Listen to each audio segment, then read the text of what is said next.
Tu t'es déjà demandé comment on fabrique un ballon de football?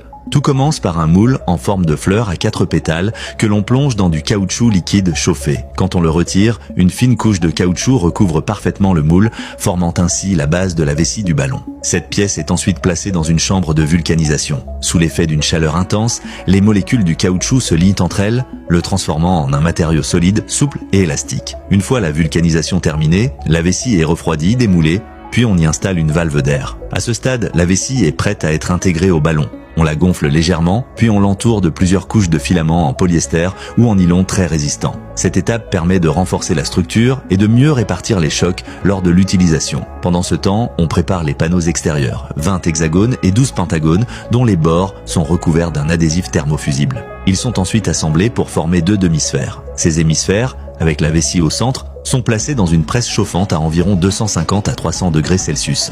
Sous la pression et la chaleur, l'adhésif fond et colle solidement les panneaux, formant une coque extérieure parfaitement lisse. Et voilà, après quelques étapes précises et bien coordonnées, un ballon de football est prêt à rebondir sur les terrains.